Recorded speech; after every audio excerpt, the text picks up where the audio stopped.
So we're just at the juncture of the wedding. I want to go back to it. The wedding, one of the most famous weddings in Jewish history, the moment where Yaakov and Rachel are married. And I know we did go past it, but I want to dial back to see it again because we did have a hiatus of a few weeks' time, just to try to parse some other themes in it. We learned that Lavan has two daughters, and knowing that he has two daughters and that Yitzchak and Rivka have two sons, right there's a parallel between the two. Rashi picks up on it and says that explains why Leah's eyes are rakot, which could either mean soft, like beautiful, or raw from crying. And why is that? Shaita svura lalot begorlo shel Esav. She thought maybe she's going to have to marry Esav, ubocha. Shayu akol omrim. Everyone was saying she's crying all the time because people are walking around saying, what do they like to tell each other? Oh, there are two sons for Rivka and two daughters for Lavan. And that makes them cousins. And in antiquity, people marry within the family. I don't mean incest, but I'm saying in terms of cousins, etc. So it's not uncommon. And that was not uncommon until the beginning of the 20th century. Here and there, people will say to me, oh, yeah, my great-grandmother was married to her cousin, something like that. Yeah. They hadn't grown up together. They didn't know each other. And now they were meeting. Why would anyone think that that's what should happen? Because that's how families function. They talk that way. Oh, so-and-so is perfect for so-and-so, right? The ages match up, the whatever. Two sisters marrying two brothers. It all fits so nicely and neatly together. But it doesn't. And the reality is that that is not what happened.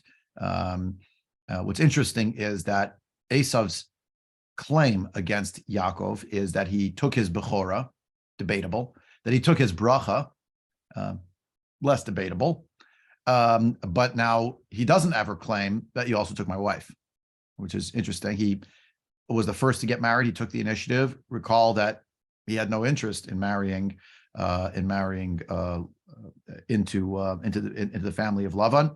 It's not even on the radar for him. Who was saying it? Therefore, other people were saying it, right?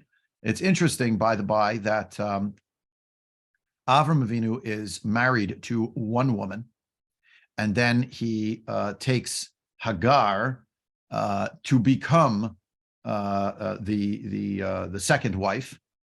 Later on, he marries Keturah, who, according to some, may or may not actually be Hagar herself, under a different label, a different name, for reasons we won't go into now.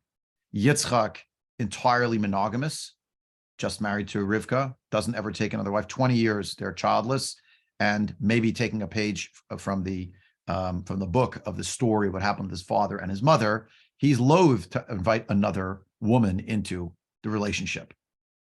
Esav has married two women already. The first was at his initiative, marrying this woman who is a Hittite woman, and whether you could argue, and some of us tried to argue, well, he didn't have a choice. Who else was he going to marry? Well, he could have married Leah, or could have gone up to Haran. But leaving that aside, it was kind of known in the family that one of the stories, a major story from his parents' courtship, was or lack of courtship, but courtship at the well involving Eliezer and kindness, etc., was the very fact that under no circumstances, Zaidi Avraham would say, does anybody marry a girl from Canaan? What did he do? Married a girl from Canaan. So that's gives us pause. And as we saw, one way or the other, the Torah itself testifies to the fact that the existence of these women, or the actions of the woman that he married, that Esav married, was a source of bitterness. Vatiyena morat ruach liyitzchak l'Rivka. Right now, that would have been true if he married a woman. But note that he already right away married two Hittite women. So he already at the first married someone who was from Chiti, the Chitim, which is exactly what Avram said he was not going to abide. And two, he married two women. Yitzchak only married to Rivka. We don't do that with more than one wife because it gets messy. It's not a good idea. Mutter on some technical level, but not a good idea. Now comes Yaakov Avinu and does not intend to marry two women. It's not his intention. He's chosen the one, but there's an unchosen one. And then lo and behold, as we know, and that's the Torah goes out of its way to tell us, Vayahav Yaakov et Rachel Vayomer. But give me one more minute. Nice to see you. Give me one more minute. There's a parallel here where Rivka, we learned at the beginning of Toldot, loves Yaakov. Now, Yaakov loves Rachel. Rivka loves Yaakov. It wasn't to the exclusion of Esav necessarily, although she seems to be plotting against this and that. He wants to put things in order. But by the end of Parshat Toldot, she herself is saying, I don't want to lose both of you on the same day. I don't want to lose you. And she's talking about Esav as well. It might have been a complex relationship with Esav. It certainly was. Not might have been. It was. But didn't mean it was without any love or affection and the like. Here, you could call it poetic justice or some such thing. Yaakov decides he loves Rachel, which means he might like Leah as a nice person. He's not intending to marry her. But what ends up happening? He gets both. And that's how it plays out. And who orchestrated that? Rivka's brother, Yaakov's uncle, Rivka, Rachel, and Leah's father, Lavan. He arranged the whole thing, right? So he's also using the same mechanism. So-and-so loves so-and-so. But in the end, we're gonna pair it up so that Yaakov ends up marrying two women as well. By the by, I forgot to mention, I'm sorry, I took myself off topic. After Esav marries the two Hittite women, he wants to make good with his parents because they already told Yaakov not to marry the women here and to go away. What does he do? He goes to find from the Benot Yishmael, right? The other unchosen family, but maybe part of the broader family tree. And he wants to be different and do his own thing, call it that way. So he's up to 3 wives. And Yaakov, right now, at least what we saw last time, I'm starting to review now, is going to be up to 2. That won't last. Going to go up to 4. But okay, we'll get there in a few minutes. Shelley, please go ahead. Okay. Yeah. And many of the commentators say this because I don't buy evil stuff. That's too black and white. I like things in gray. People usually have reasons for their bad behavior. And I'm just wondering if Esau did what he did because as the oldest son and as the hunter and stuff like that, he's trying to forge alliances. And he is not new. He is born in Canaan, so he may think that he's supposed to marry somebody from there, that the family is supposed to set up there. His grandfather Avraham has friends. We know that from way back with when he took advice on whether he should get the Honor, new Eshcol, and Mamre, right. Right. So he's thinking, I'm supposed to set up alliances here. And that's why he marries. It doesn't say anything about he loves this woman, he wants this woman. That's true. Here's one big family, and we see that later on with Shlomo. We're going to set up alliances, and we're going to spread out, and this is our country, and I'm going to make this thing. I'm going to make my family more prominent, and the way to do it is by alliances. And he picked Ishmael's daughter, then okay, here's another alliance. I can have an alliance with another family that's becoming powerful because we know Ishmael's family was. And this one should make my parents feel happy. Do any of the commentators say that that's his motivation instead of him being a killer rapist? I didn't. No, you can't throw that part. That part. I was with you till the killer rapist part. Let's start with the first Rishon. I'm not aware of any commentators who say it that way, but you say it, and I think there's a certain value to it. It's very possible that was his motivation. The net result was still Vatiena Morat Ruach. It was still a source of embitterment to Yitzchak and Rivka. So something either they did or who they were. Either way, for some reason it didn't sit well with the parents. Now he might have had his good reasons. I think what you're saying makes sense. And to bolster your approach, of course, when we get to the children of Yaakov and Rachel and Bilhah and Zilpah, they basically marry women who are from Canaan, don't they? So something obviously changed. Like Yaakov doesn't say to them, nobody get married to anybody from Canaan, right? So at some point it has to switch. But for whatever reason, when Esav did it, it didn't sit well with them. Certainly the first two from the Chitim, we don't hear anything negative about the one from Ishmael.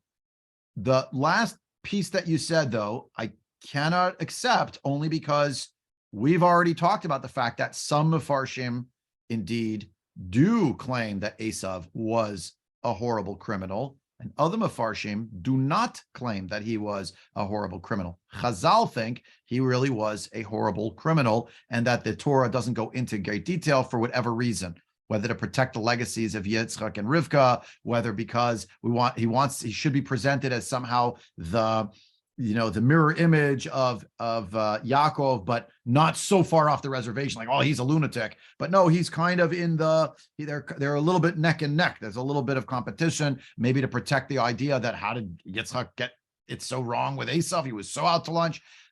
It's in Torah Sheba'al Peh, not Torah Shebichtav. But there are certainly Mefarshim who don't accept those midrashim. They don't say that Esav was doing all these horrible criminal acts, and yet clearly something happened here where the fact that he was not towing the line in a certain way in the eyes of Rivka, or his line of work, whatever it is, right?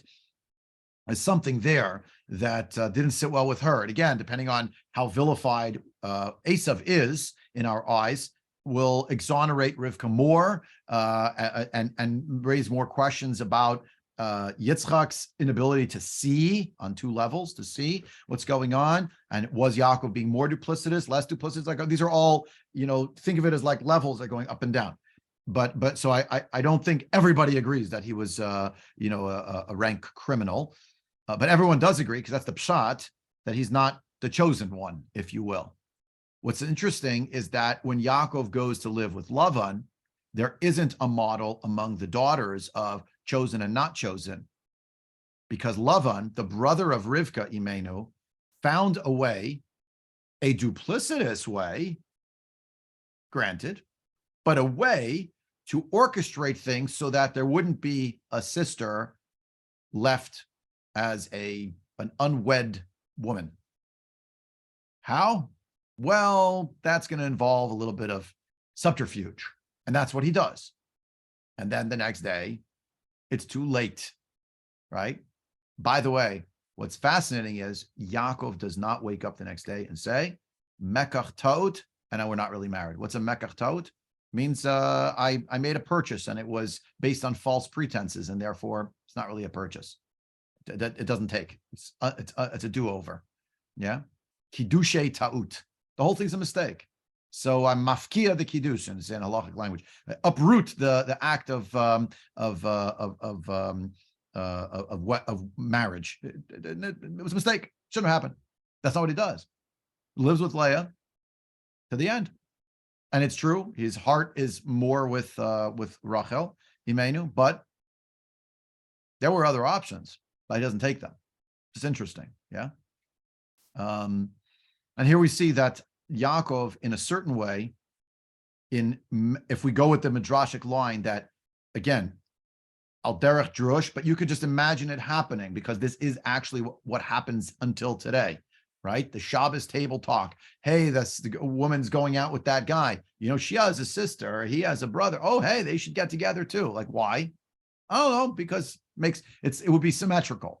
And this is the family, and it's the cousins, and the way they got Rivka was through Eliezer, who came from Avina's house. So, hey, next generation will marry into them. It's not impossible that's what happens. Rashi says happened.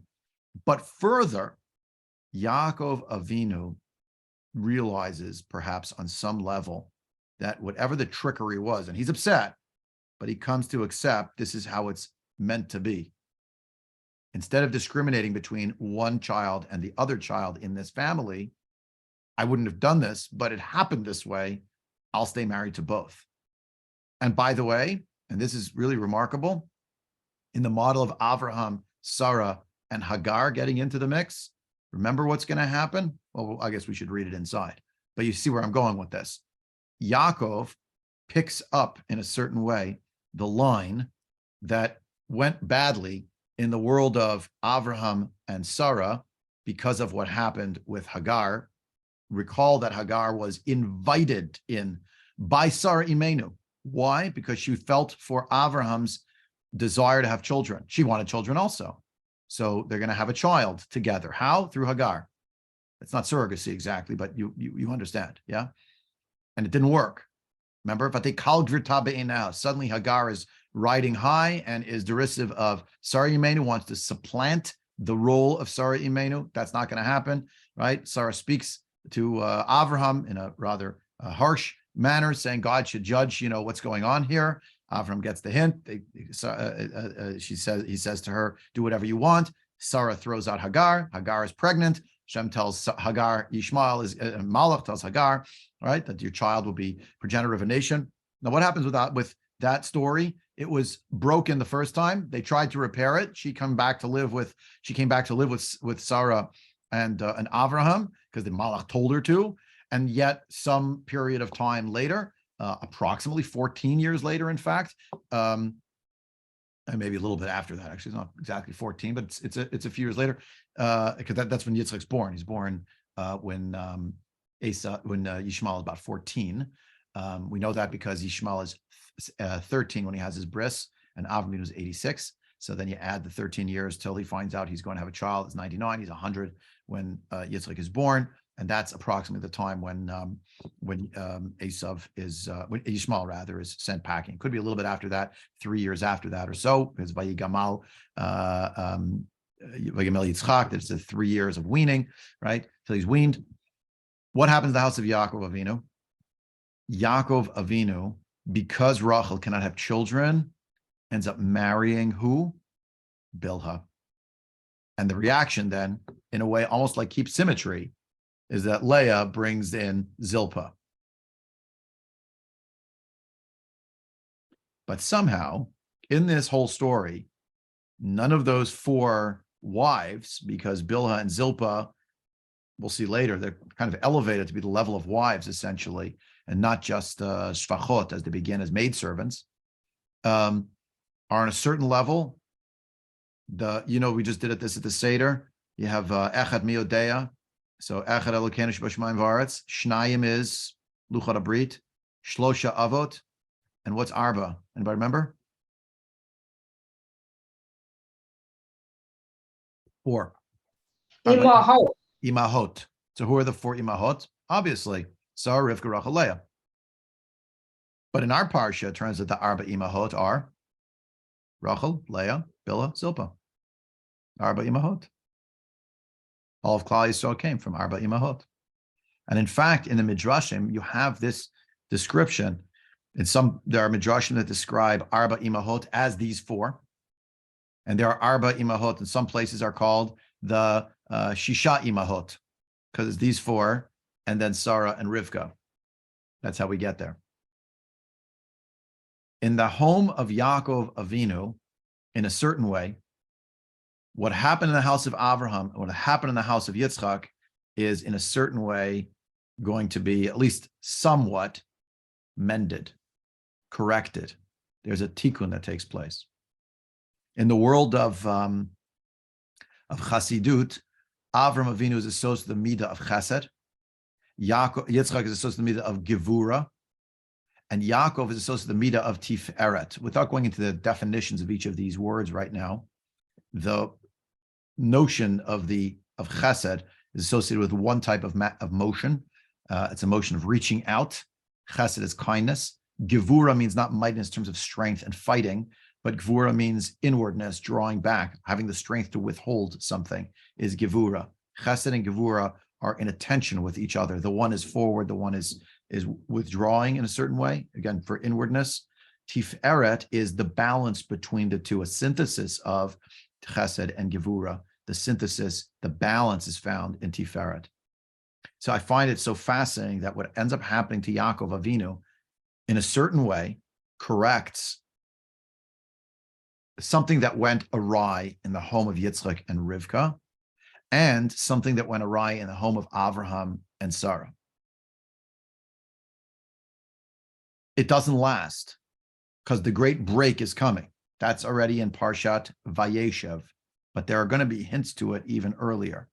And there are going to be tensions, and it's going to be hard. There are going to be marital tensions between Rachel and Leah, obviously. There's going to be issues involving Bilhah and Ruvain, and all the weird things happening. We're going to get to those further along, but all to say, the attempt was by Yaakov Avinu, some of it not even by his own hand. It just worked out that way.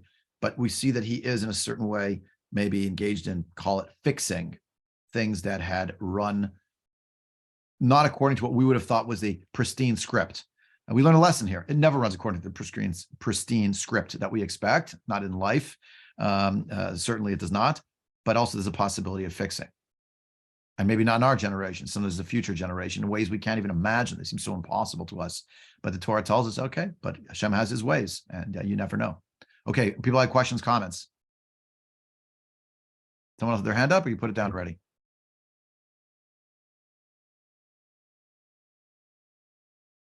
Rabbi? Yeah, hi, Helen. I thought someone had their hand up. Okay, the Gemara says Haisha Niknesh B'Shlosha Dvorim. Drachim, and Drachim. We could possibly surmise with the dealings with Lavan and contracts that he may have made in Kesef and Deal would suffice that. But when we say Imahos about the Bilha and Zilpah, can we fit in those Shlosha Drachim? And would that be insistent at that point before Matan Torah?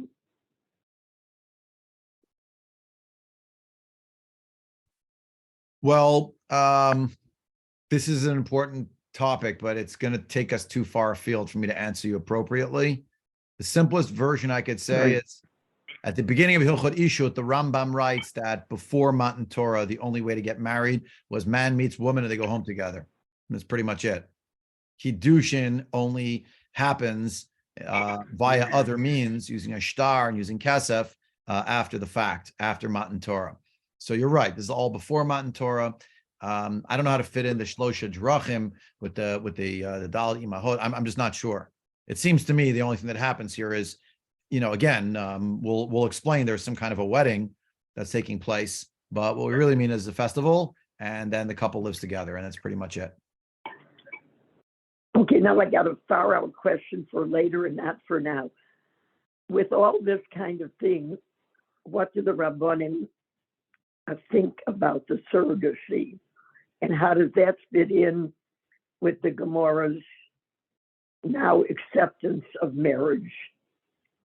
So at a later date, perhaps we can discuss what the Rabbanim think about surrogacy. That's another discussion for another time. Can't even go down that road. My point was just to say that ultimately Bilha and Zilpah become essentially imahot because their children are members of the tribes, heads of the tribes, no less than anyone else. Okay, but that is all Matan, before Matan Torah, that it would work. Right. We're going too far off topic with the surrogacy piece. I can't. I have too much to say about it, but I can't. Oh no, I don't want to. It's the halachas here. Yeah. But at some point, it would be interesting. Okay, we'll put it on the list for things that God willing should happen. One other thing I brought last time, that Leah is called Snua, and I want to know what the philology of Snua is. We'll have to get there in the psukim, and then we'll look at it inside. Okay, thank you so much. Okay, Shelley, go ahead. You're saying that the children of Bilha and Zilpah, who at least on the Chabad website are half sisters of Leah and Rachel. They say that they're Lavan's daughters by probably some either Pelegesh or Shifcha or something like that. Their children never, in the story, are vying for a leadership role. We have various sons, the older sons of Leah doing so. We have Yosef doing so. Those four kids never really show up much. So I'm wondering how, in a sense, you're saying this is a tikkun. This is a thing that Yaakov is doing, looking back up at his father and his grandfather. And I'm saying, I think that maybe by listening to Rachel, he made a mistake. He caused he caused a problem with two more people and 4 more tribes. And then especially if you want to keep them all in. I mean, so all I'm trying to say is that the road to hell is paved by good intentions sometimes. And sometimes we're trying to deal with a problem from a previous generation and we just make a new problem. Okay. The road to heaven is also paved with good intentions. Why do you only see the negative?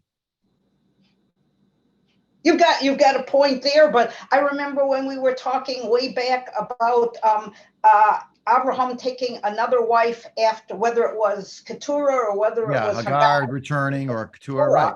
Yes, and having all these kids who are later on going to be enemies of the Jewish people. And you said at the time, well, maybe he's just trying to make the world better. This was his idea to spread monotheism and spread the family and stuff like that. It didn't work out. Well, things that don't work out can have a very bad effect. So you know, but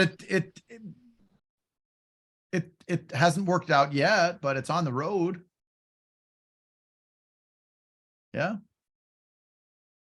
The censored part of the Rambam in Hilchot Malachim, describing 2 religions that are wrong, unacceptable, and false, but that have some kernel of something that is positive in terms of drawing the world closer to belief in Hashem. Doesn't mean we accept the religions. I'm okay, you're okay, but there's something there. It refers to 2 daughter religions of Judaism in that vein. So I don't know. Start adding up numbers of people on planet Earth. Not a small number. Hasn't totally worked out yet, but Mashiach Tzidkenu didn't arrive yet. We got time. We got things we have to do. Anyway, I hear your points. If you look at verse 18, chapter 29, verse 17, we just did, or 16 and 17, we just did.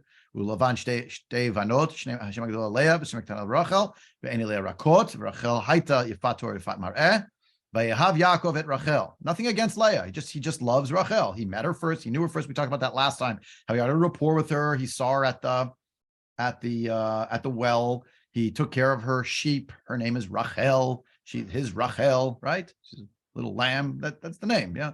So he loved her. Vayomer, he says, Avodcha sheva shanim berachel bidcha ktana. He's specifying every single piece of it. And of course, there's like no shortage of irony that berachel, Rashi explains all these simanim because he knows Lavan is duplicitous. Rachel, so make sure it's Rachel. And if you're going to say that some woman named Rachel who is it's a popular name, so I'll find some lady from the marketplace. No, Bitcha, the one who's your daughter. And if you're going to decide, since you, Lavan, seem to feel, we find out later, you hold the power of life and death over your children. So you also can change their names anytime. Why is your name your name? Someone told you, and you grew up that way.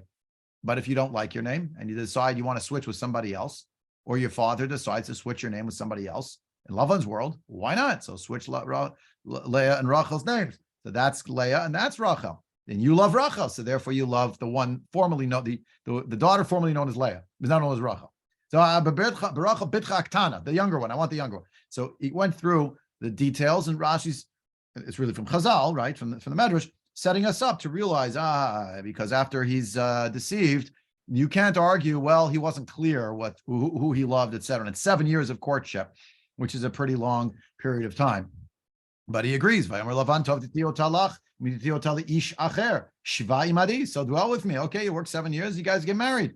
Right? Vayavod Yaakov birachel sheva shnim vayu ve'inav ki yamim achadim v'avoto. It's a hop, skip, and a jump of 7 years. They pass very quickly as like a few days have elapsed. Why? His ardor for Rachel knows no bounds, and therefore it's a sense of time is itself contracted, right? So good, and he's ready, right? And the Sforno says that this is an example of ahava mikalkelet ashura, that love causes things to go out of sequence, or to be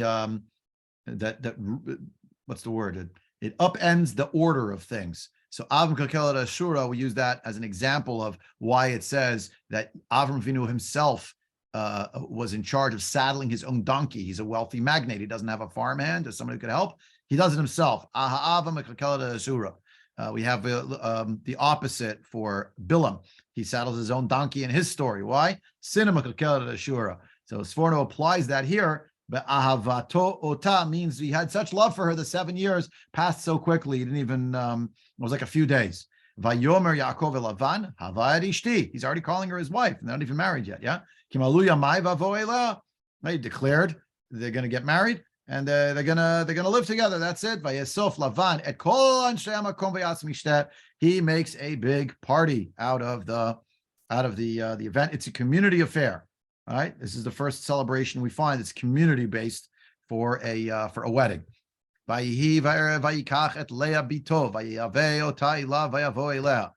and it's really staggering.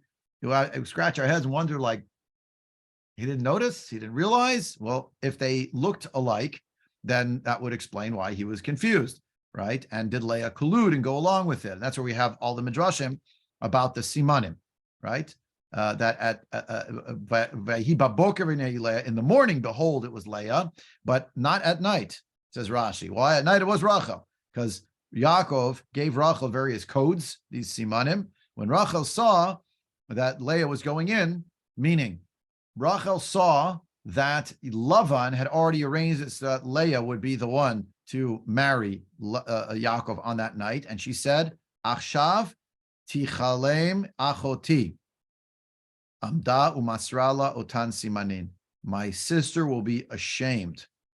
And therefore, she got up and she gave the simanim to her sister. My sister will be left out.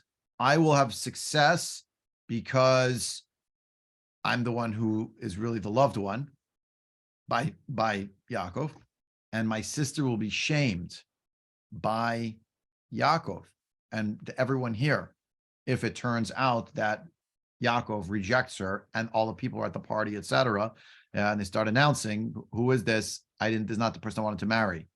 To save her sister's shame at being left out, or the possibility rather of being humiliated because someone else had arranged for her to not be left behind, Rachel Imenu herself colludes, fools Yaakov. So Lavan fooled Yaakov, Rachel fooled Yaakov, but for different reasons.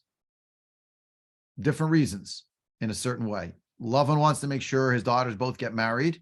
Rachel, according to the Medrash, is worried her sister will be ashamed if they don't go through with it. Now, the people at the Mishtab, by the way, do they know which sister is getting married to Yaakov? Not necessarily. Maybe, maybe not. And right away, Vayitain Lavan la et Zilpa shivcha Leah bito shivcha. He gave Zilpa, who was his shivcha, over to Leah, his daughter, to be her shivcha. Then, Vayiva boker v'hinei Leah, Vayomer Lavan mazod asita li halu v'rachel avadati imach v'lama rimi tani. He asked him the next morning, "What have you done to me? I worked for you for Rachel. Why did you cheat me?" Vayomer Lavan lo yasechen bimkomenu latei tzira lifnei bechira, dripping with irony. It's exactly, we don't do that here to let the younger go before the elder, to let the younger daughter get married before the elder daughter. If you didn't know that, you just don't know anything about the minig hamakom, unlike the place where you come from, where sometimes the younger thinks he can go ahead of the older with the bechora, with the bracha, with the whatever. Yeah. Okay. So just that's the opening salvo. Then he tells him, okay, finish this Shavua, which seems to be, according to everybody, the 7 days of feasting. This seems to be one of the sources, by the way, for the notion of Sheva Brachot, 7 days of feasting, 7 days of celebration. And it's the Shivat Yemei Hamishta of Leah.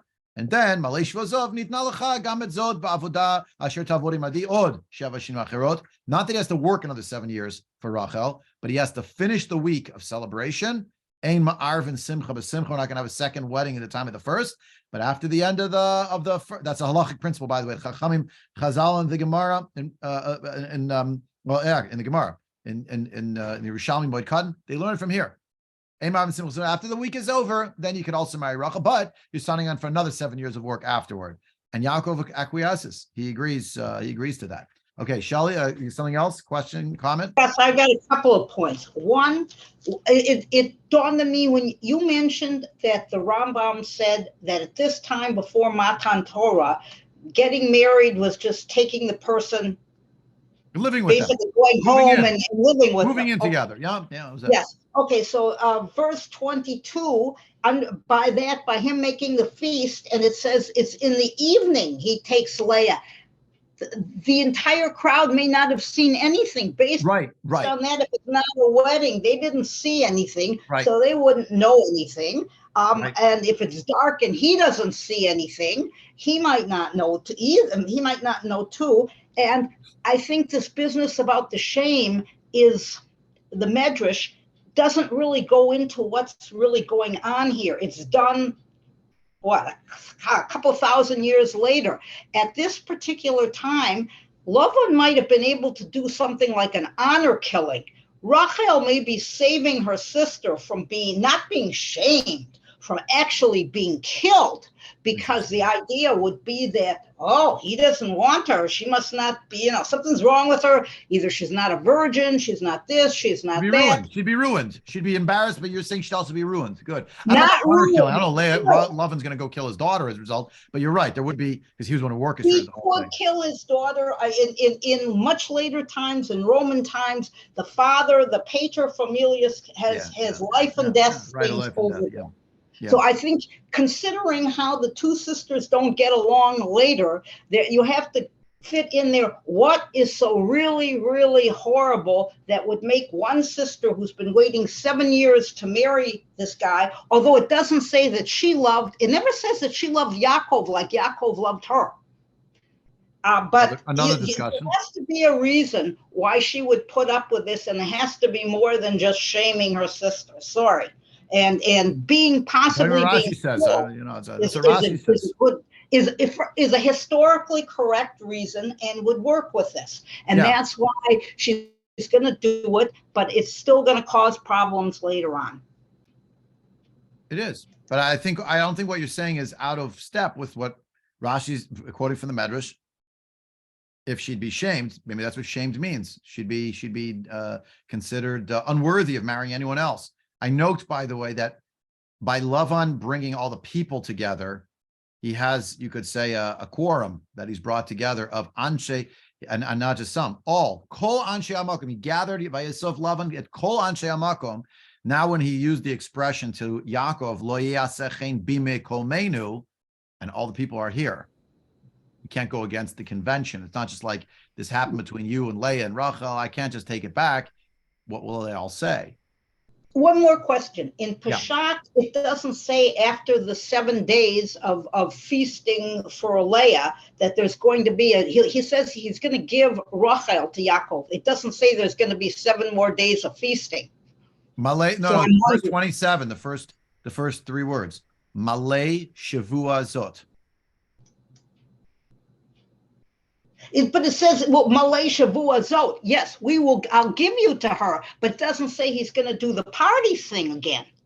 Oh, that's a good point. Yeah. Is it assumed? Did it not happen? I don't actually know. It's not told to us. But he tells him, that's an interesting Zot, Rashi, pretty much all the commentators, even Rashbam, who's hyper pshat oriented. It means you fulfill the 7 days. Radak goes in this direction, and after the 7 days, then I'll let you marry. I'll marry Rachel, but you're gonna have to work another 7 years afterward. And he agrees. Like, I won't make you wait another 7 years for Rachel. Don't worry, I'm a nice guy.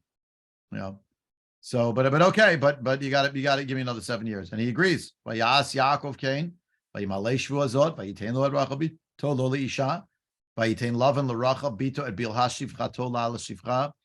that's Lavan's shifcha, who goes over now to be the shifcha of Rachel, to be together with Rachel as she goes to be married to Yaakov. We'll have to stop here, and in 2 weeks, not next Monday, but the following Monday, we will, God willing, resume with pasuk Lamed Aleph with the pasuk that Helen had asked me about. But I gotta run along, unfortunately, so we'll have to close it here. I wish everyone a great week. Again, if you want to join us tonight for Yom HaShoah, it's at 8:00 in the main shul, and then No shear next week. God willing, we will resume in 2 weeks. So I wish everyone a great day and all the best. Talk to you soon.